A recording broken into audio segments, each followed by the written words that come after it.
Dans le musée savoisien de Chambéry qui vient d'ouvrir une pièce maîtresse ici, avec nous Marianne Guérin, la conservatrice, la directrice du musée, comment on dit ? Tout à fait, les deux.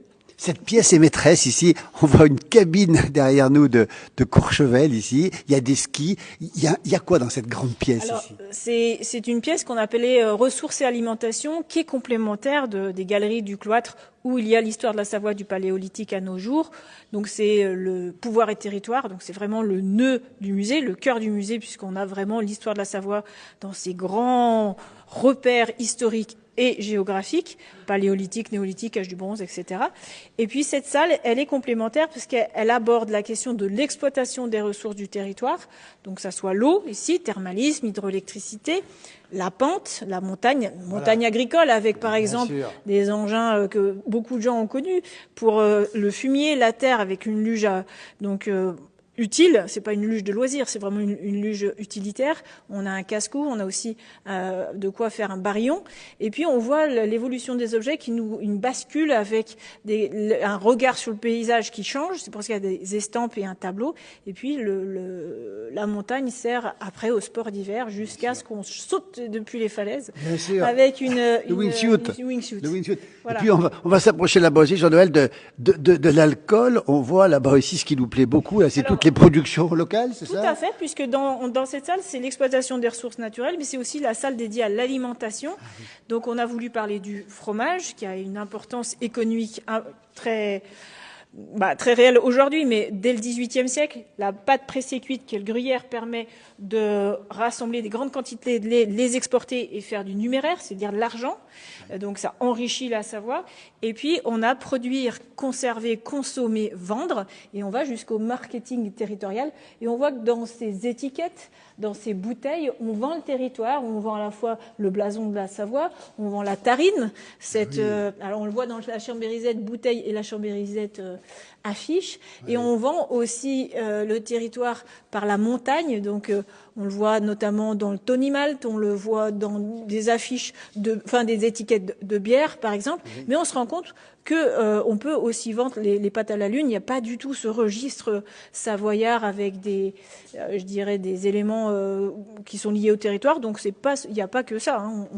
Mais quand même, on voit cette force de la montagne, on voit cette force des représentations de la femme costumée pour incarner le territoire. Donc voilà. Donc on va vraiment jusqu'à une tartiflette with trust. Alors c'est des Grenoblois qui ont inventé le slogan. Des Dauphinois. Des Dauphinois. Pour autant, la tartiflette, c'est quand même la Haute-Savoie. Et c'est ce qui relie notamment les skieurs. Et c'est comment la culture du ski, la culture des vacances. Alors c'est très récent, on regarde l'histoire, parce que quand on va du Paléolithique à nos jours, c'est un petit moment. Mais c'est quand même des plats derrière qui sont conviviaux. Donc on a voulu parler la fondue aussi, bien sûr, on voit ici le caclon avec la fondue. Fondue, raclette, tartiflette.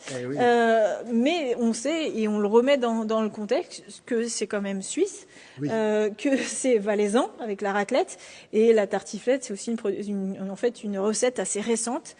C'est les années 1980, mais c'est tellement rentré dans notre culture et dans nos pratiques que ça fait vraiment partie de notre patrimoine. Ça fait partie du patrimoine. Ici au musée savoisien, on va rappeler que c'est ouvert tous les jours, sauf le mardi, Marianne. Et regardez-moi ce petit fourneau, la romaine ici, c'est pas beau ça ? Il est magnifique. Il est magnifique. Et il jouxte un écran, un multimédia qui va parler en fait de...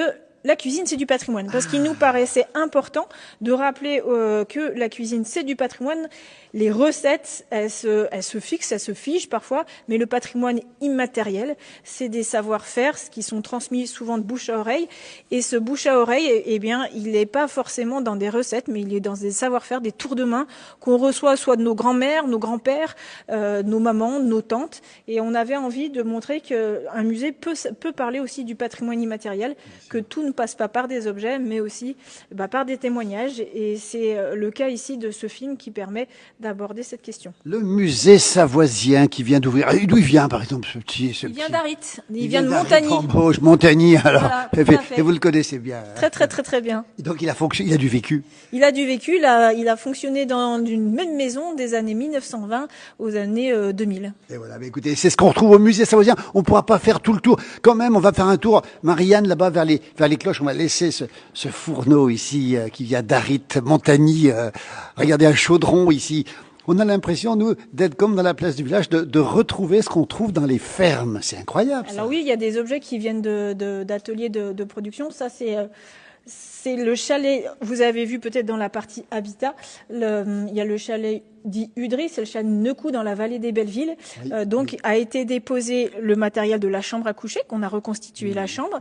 Et ici, c'est le matériel de production fromagère. Donc on a la potence, on a le chaudron. Alors la toile, par contre, elle est neuve, très clairement. Oui. Mais tout le matériel de production fromagère, on a aussi les pierres et pour presser en fait le cahier, et les planches, tout ça, ça vient de ce chalet. On a essayé de prendre dans nos collections ce qui était toujours documenté pour bien de savoir d'où ça vient.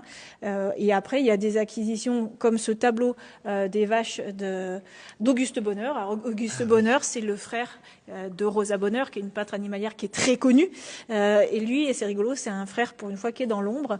Et c'est les paysages vaches dans les paysages de Savoie. Une tarine, une abondance ou une Montbéliarde, on va pas trop? Alors c'est Attention. pas, ça ressemble, mais on est un petit peu avant la fixation, je sais pas si on peut dire comme ça, des races et des AOP, IGP. Et réellement, c'est vraiment des vaches qui ressemblent à celles qu'on a aujourd'hui, effectivement, et qui sont en tout cas acceptées pour les AOP, IGP. Marianne Guérin, on va terminer avec les cloches qu'on a vues ici. Jean-Noël, on voit aussi ici c'est quoi? C'est un vent? Un tarare, un vent mécanique. Un vent mécanique.